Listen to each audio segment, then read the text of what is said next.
é o Evangelho segundo o amor de Deus, segundo a revelação de Deus no Cristo eterno, em favor de todos os homens. É a luz que ilumina a toda a gente humana. Aqui estamos em Efésios, no capítulo 2, que é o que eu lerei para você inicialmente, e depois eu vou ler Efésios, no capítulo 3, do verso 14 em diante.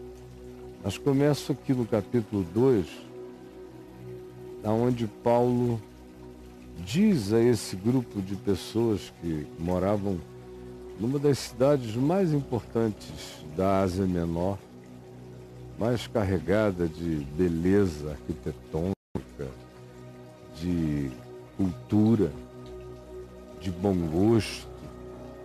Efésios era um lugar extraordinário e até hoje ele ainda nos deixa perceber como se tratava de um lugar completamente encantador, onde havia um comércio poderoso, um fluxo de gente, de caravanas que vinham de toda a Ásia e de outras regiões que tinham em Éfeso um hub de passagens, negócios, encontros, conferências, cultos, porque o culto de Diana, rainha dos Efésios, tinha sua base, obviamente, enorme lá, o seu templo grandioso. E Éfeso é uma cidade das mais primorosas que você possa conhecer até o dia de hoje, nas ruínas dela que ainda estão lá, espetaculosas. E é para esse pessoal a quem Paulo levou o Evangelho e compartilhou a palavra. Foi um dos lugares onde ele esteve mais tempo, 3 anos pregando o Evangelho, todos os dias, a tal ponto que no livro de Atos dos Apóstolos, no capítulo 19, se diz que assim fazendo, Paulo deu ensejo, usando o hub de Éfeso, deu ensejo a que todos os habitantes da Ásia ouvissem a palavra do Senhor. E no capítulo 2, ele diz a esses amigos de Éfeso que tinham crido no Evangelho, a maior parte deles através de Paulo. E Paulo lhes diz que Cristo, Deus em Cristo, nos deu vida. Nos deu vida. Deu vida para quem tinha uma existência sem vida.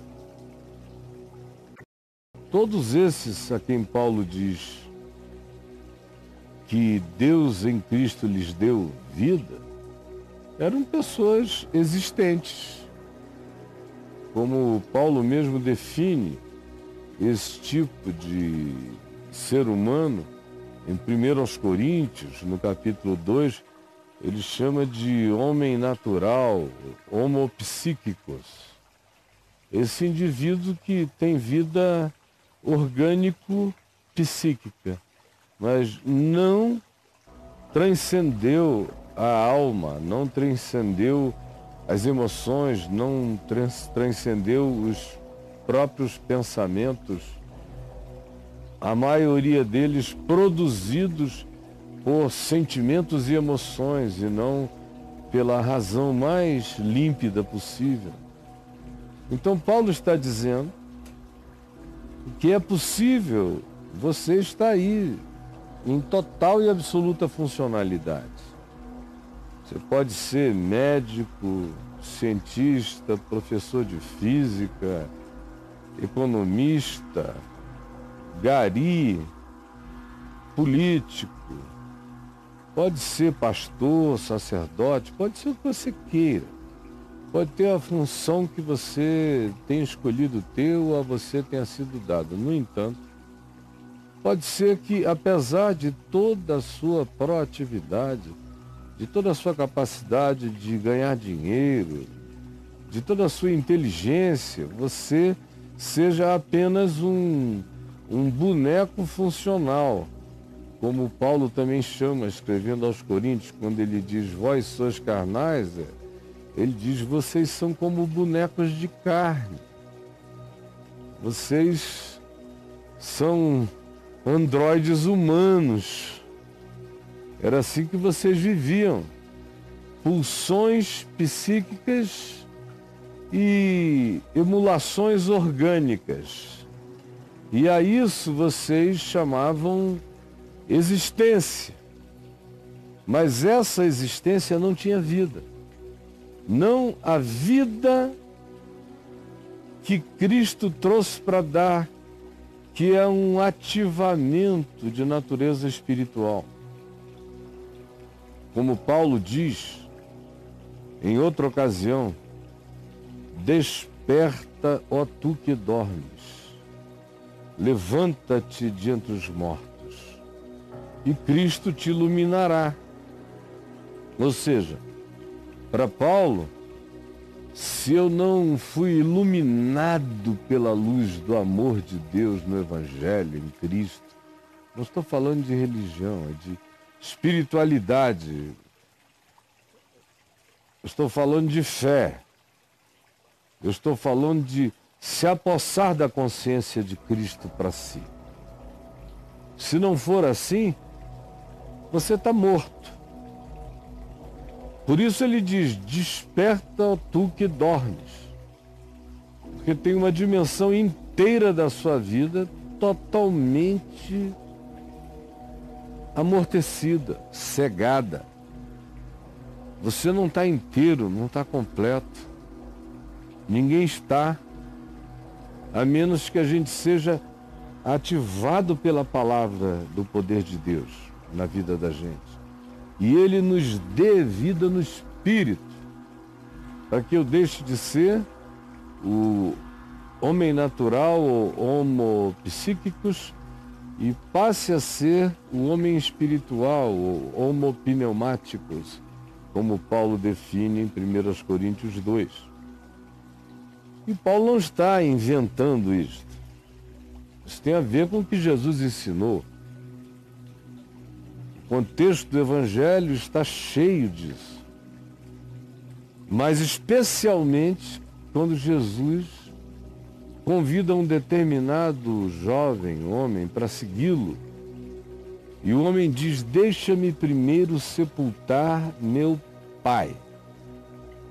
Ou seja, depois que meu pai morrer, eu vou te seguir. Por enquanto, eu não vou porque meu pai ainda vive. E então Jesus lhe disse, deixa os mortos sepultarem os seus próprios mortos.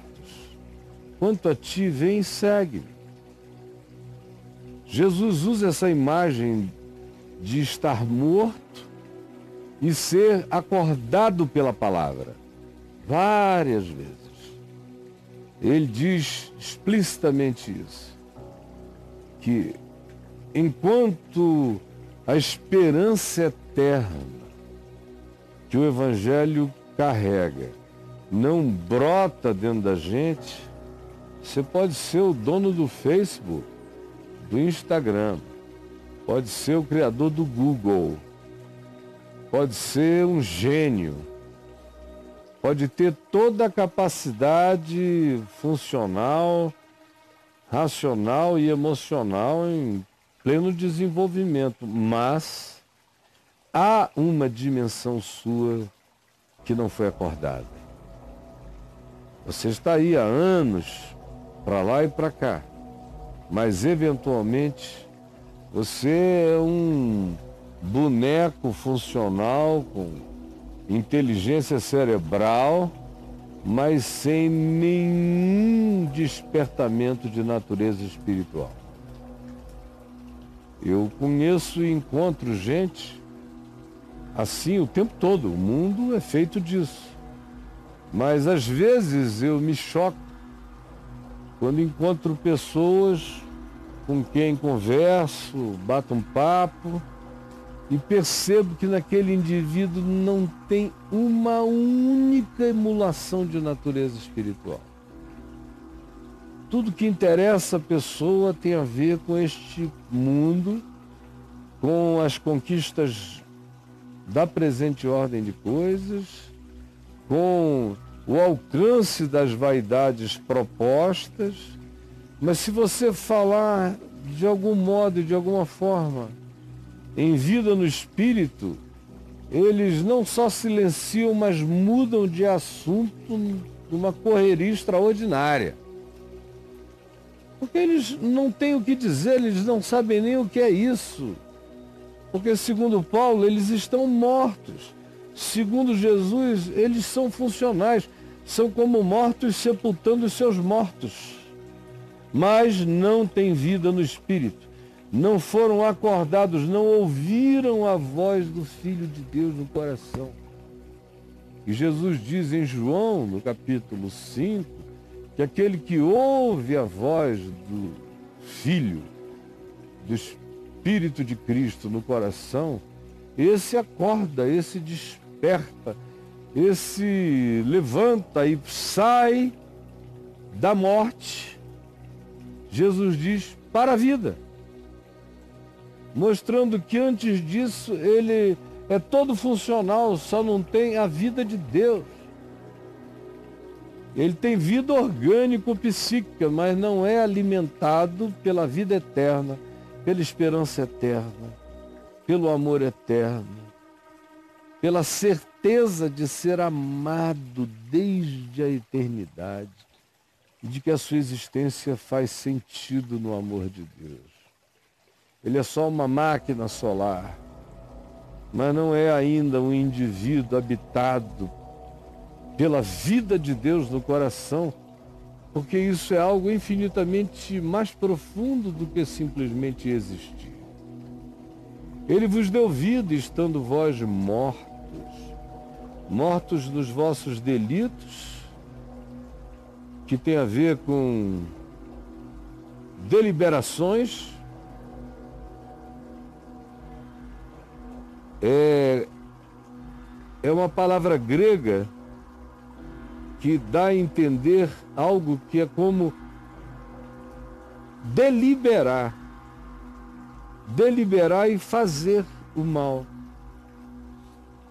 Paulo diz, vocês estavam mortos pelas escolhas do ódio, da indiferença, da falta de solidariedade, da descrença,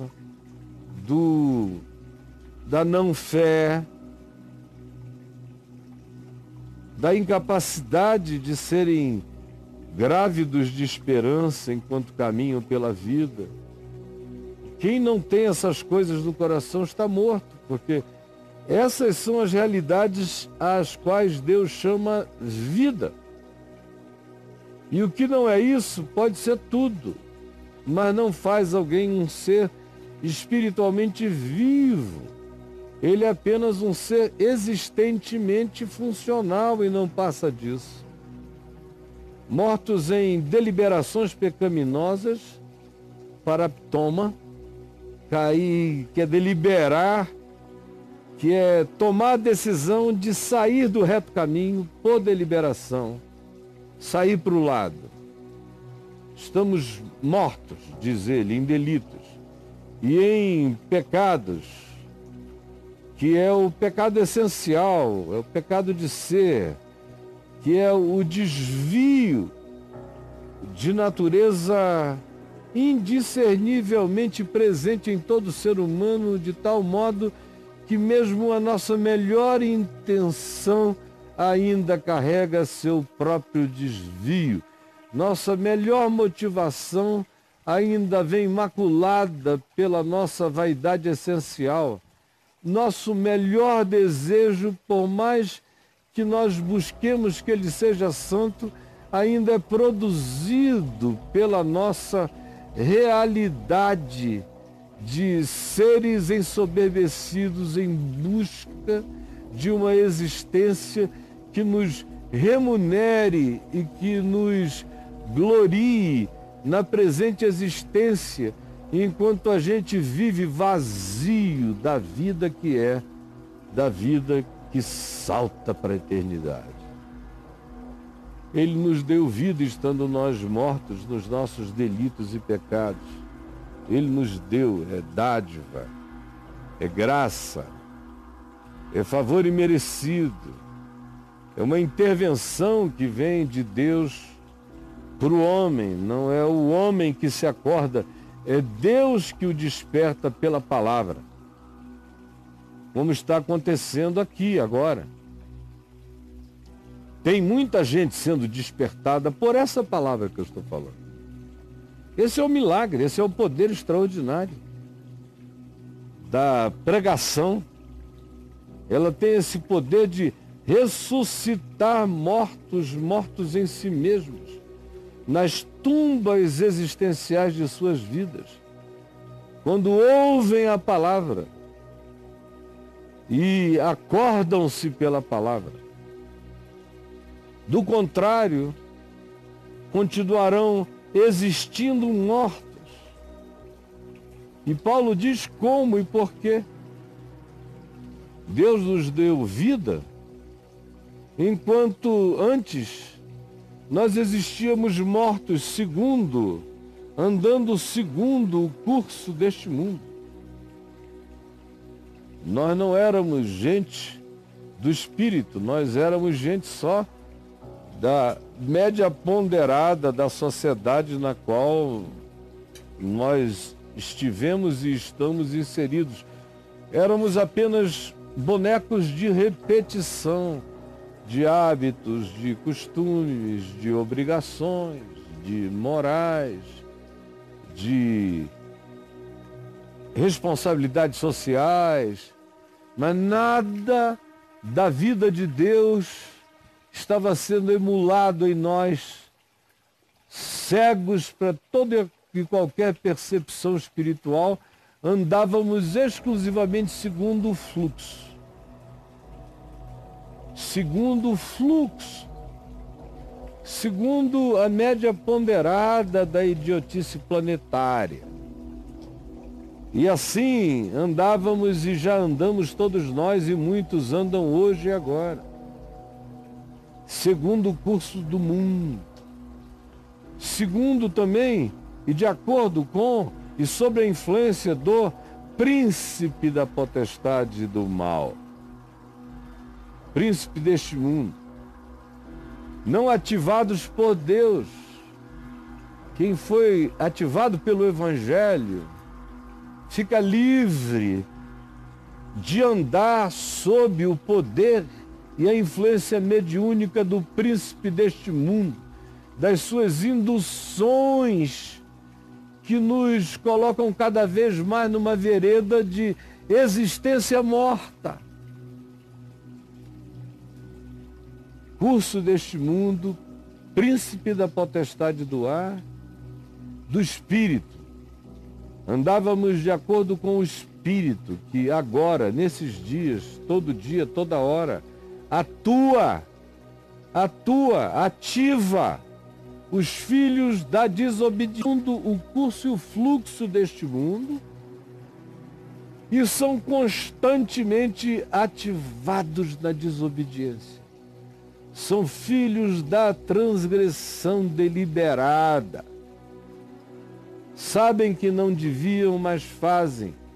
Mortos em escolhas, em delitos.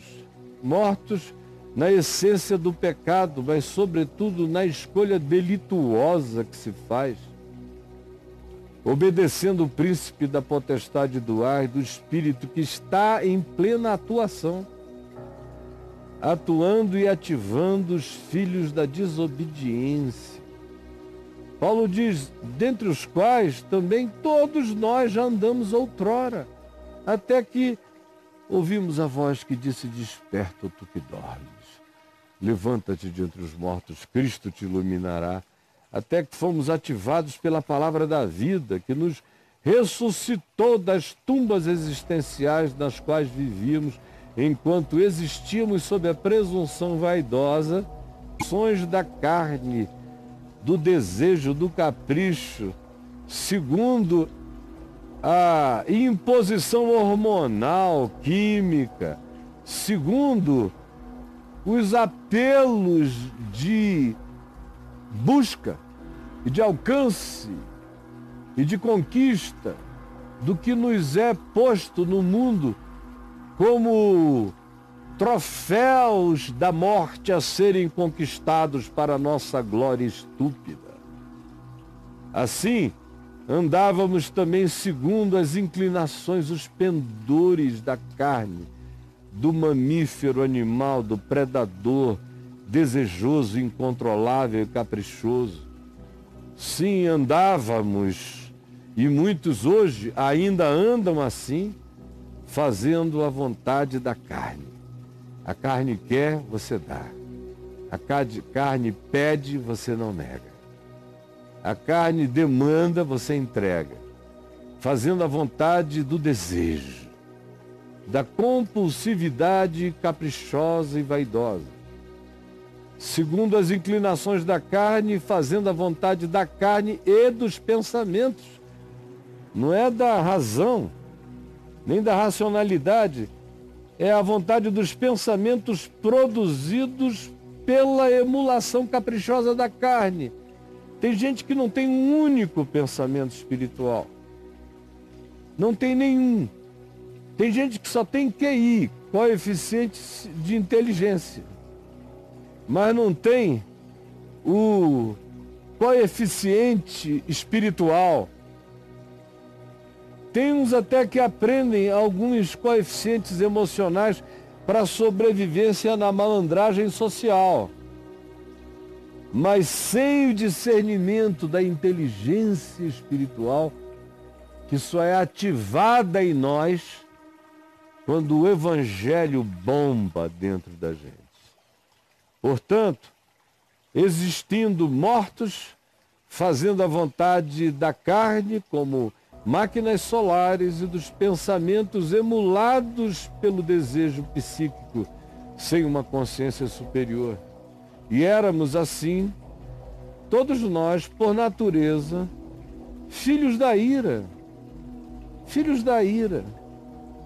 Entregávamos com avidez àquilo que suscita o desgosto universal, o desgosto divino, evocando sobre nós aquilo que com certeza volta e vem, que machuca e que destrói, que infelicita,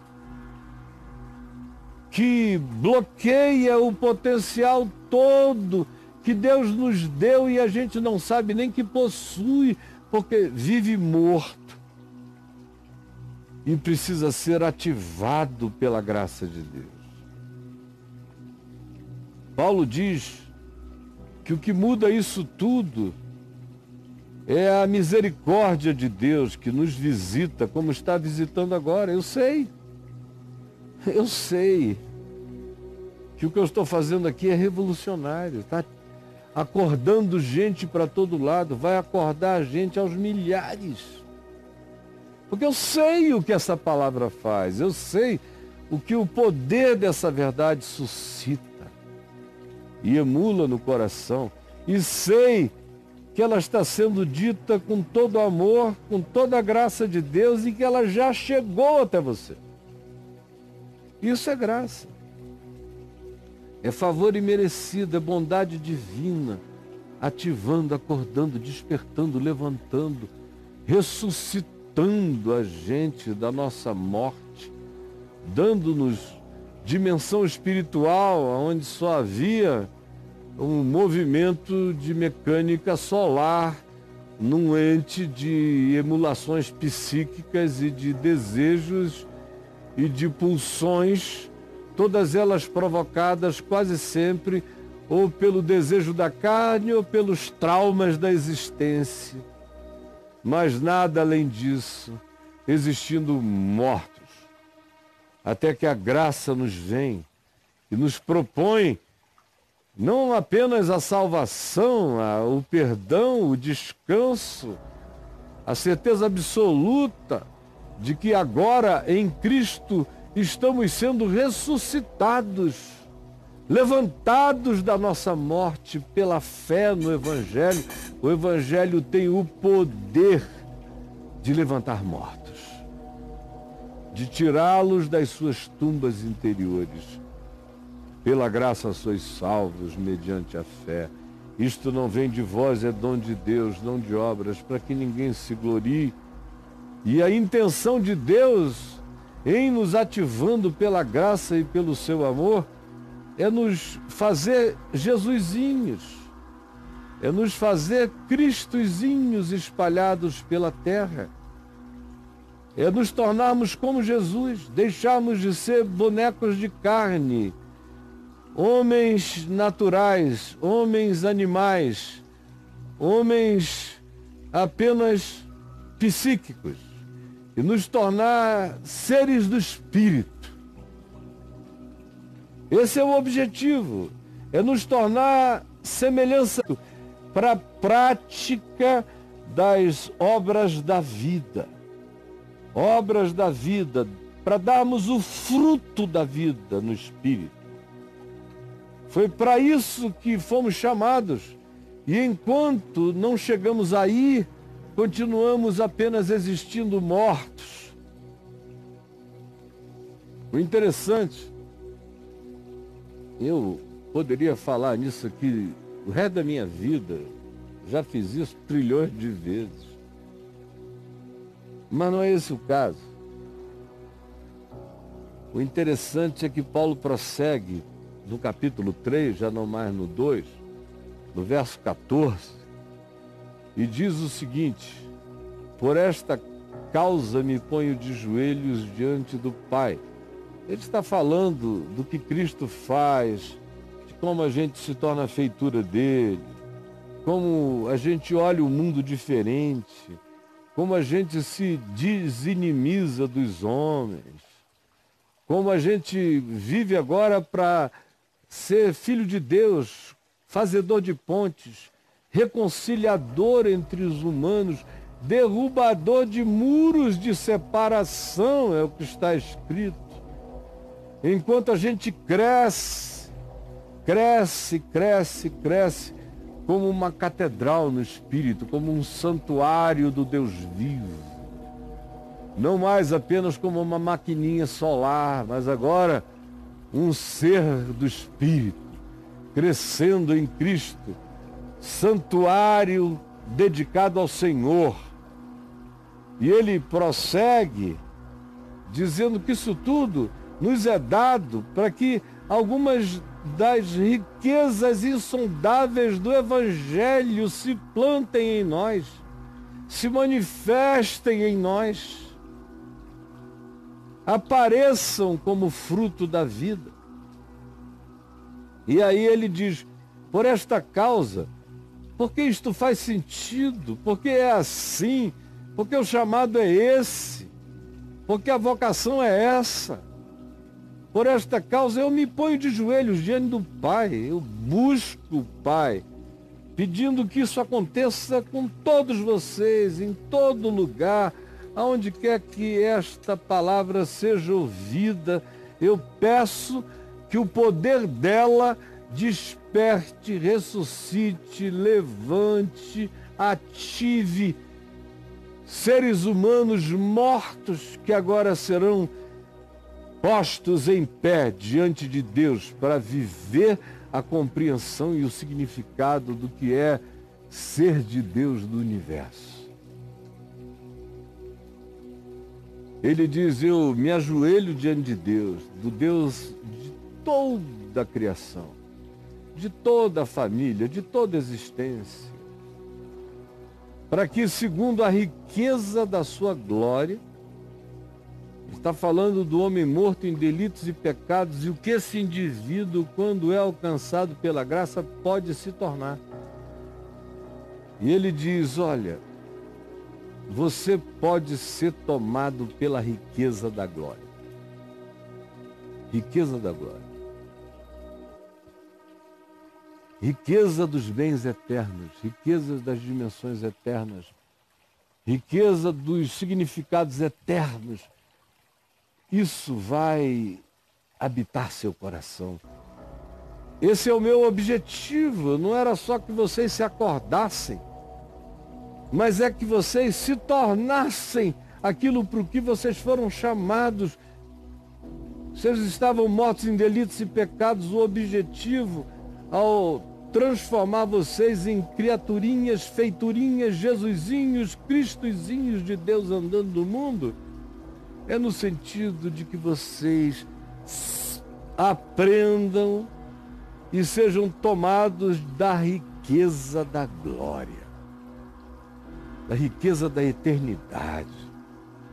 Sim, e eu oro pedindo a Ele que vos conceda que sejais fortalecidos com dunamis, com poder explosivo. É como um poder nuclear dentro da gente. Dunamis é de onde vem a palavra dinamite, é de explosão, é uma usina da glória. Já pensou? Não é só para acordar, é para mais do que acordar, é para se tornar um Cristo de Deus andando no mundo, andando segundo a riqueza da glória no coração e não segundo as riquezas tolas que passam e não deixam nada. Por isso eu peço que vocês sejam fortalecidos com esse poder nuclear, com esse dunamis, que só pode acontecer mediante o trabalho cotidiano e permanente do Espírito Santo no nosso homem interior. Não é nas exterioridades, é na minha mais profunda interioridade. É no Espírito. E assim acontecendo, se assim acontecer, o resultado é que Cristo mesmo, não a melhor ideia de Cristo, mas Cristo mesmo, habitará em vocês, nos corações, na mente, no espírito. Tomará conta plenificante de todo ser. E isso acontece quando você crê, quando você toma posse pela fé, e também quando nós vivemos uma vida arraigada e alicerçada em amor. Plantado no chão do amor de Deus, tudo isso começa a crescer e florescer. Desplantado do chão do amor de Deus, você pode passar o dia dentro da religião. E esse fruto de vida e de ressurreição nunca vai explodir dentro de você. Mas, quando você se abre mesmo, ouve a palavra mesmo, crê na palavra mesmo, toma posse dela sim, pela fé, e se planta no chão do amor de Deus, segundo o Evangelho, segundo Cristo, segundo Ele ensina a viver. O Evangelho é Cristo me ensinando a viver nesse mundo de mortos. E aí, quando isso acontece, algo explode. A minha compreensão ganha um ativamento incomparável, um despertamento. Eu ganho poderes cognitivos que antes eu não tinha, é o que Paulo diz. Ganho poderes cognitivos que antes eu não tinha. Eu me lembro de mim até o dia 17 de julho de 1973 e eu era um cara existente.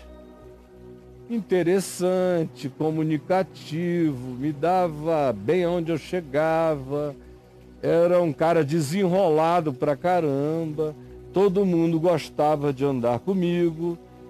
Eu era um cara interessantíssimo pro padrão mundano, mas eu estava morto. Não tinha nada em mim espiritualmente devidamente ativado. Como eu tinha crescido ouvindo a palavra, eu tinha alguns desconfortos do Evangelho, que nenhum outro amigo meu aparentava ter, mas eu mesmo estava morto. Se me perguntassem o que fazer, eu iria propor uma idiotice, não uma sabedoria.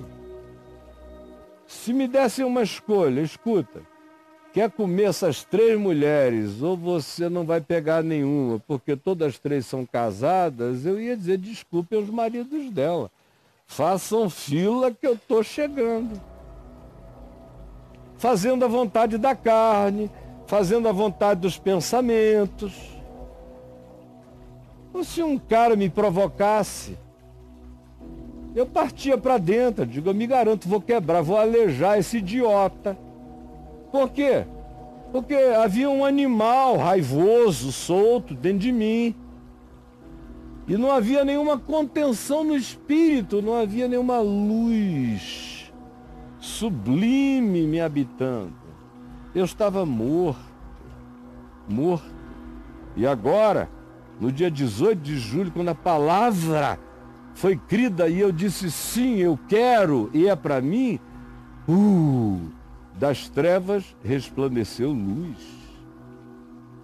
E eu comecei a ficar rico de glória. Comecei a ser fortalecido com o poder explosivo do Espírito Santo em mim. Habitando meu homem interior, Cristo foi crescendo todo dia em mim, a mente de Cristo, o discernimento de Cristo, a sabedoria de Cristo, tudo foi sendo ativado pela palavra e pela minha rendição ao amor de Deus. E Paulo diz, isso tudo é assim e tem uma finalidade. A finalidade é poder disso. É poder. É colocar você num outro patamar. É colocar você num outro nível, numa outra compreensão, num outro discernimento, numa outra razão, com outros valores. Só acontece se você for ativado pelo poder do Evangelho, for despertado por essa luz que acorda os mortos em delitos e pecados. Paulo diz, então, isso é assim a fim de poderdes. A fim de poderdes compreender. Paulo diz, isso vai dilatar a compreensão de vocês para vocês enxergarem o que ninguém enxerga, para vocês verem o que ninguém vê, para vocês perceberem como ninguém percebe. São novos códigos, novas sinapses, novas compreensões. Sua mente espiritual, tanto quanto o seu cérebro e as suas funções emocionais, vão gradativamente sendo ativados pelo amor de Deus à medida em que você dá razão ao Evangelho e o pratica. A fim de poderdes, a fim de alcançardes, a fim de aumentardes vossa cognitividade, a fim de compreenderdes qual é a largura. Vocês vivem vidas tão estreitas, vidas de símios, de homo sapiens, só isso. Vocês podem ser homo Christus. O objetivo é que você se torne um homo Cristo. Que você consiga, que você possa e você poderá, se você quiser, se você deixar, se você permitir, poderá compreender qual é a largura, o comprimento, a altura e a profundidade. O que Paulo está dizendo é, vocês vão sair da caixinha e a mente de vocês vai se dilatar em todas as direções. Isso acontecerá como a mente de Cristo, porque o objetivo do Evangelho é tirar você do sono da morte e acordar você para a vida de Cristo e em Cristo, para que você seja uma feitura dele, para que você seja como ele, para que você seja habitado por ele, para que o poder dele seja um dunamis ardendo em você, para que não haja limites para a expansão da compreensão do Evangelho e da vida, da filosofia perene em Cristo Jesus, você vai ser capacitado a compreender a abrangência, a largura, a compreender a extensão, o comprimento, o fato de que não há paredes parando o amor de Deus em nenhuma direção. Vocês vão poder compreender a altura. Vocês vão discernir mundos até então impossíveis de serem verificados e que não são acessados pela carne, pela filosofia, pela psicologia, por nenhuma ciência, por nenhuma academia, nem pela melhor astrofísica. É uma dimensão que transcende toda a mecânica imediata da razão. É um salto, ilustrativamente, é um salto de natureza quântica no espírito. E vocês vão compreender as dimensões antes não percebidas. E mais do que isso, tanto é que isso não é apenas um esforço de natureza acadêmica, de compreensão filosófica, que Paulo prossegue dizendo: e conhecer o amor de Cristo que excede a todo o entendimento. Ou seja, ele está dizendo, vocês vão compreender aquilo que logicamente não dá para entender, mas vocês compreenderão.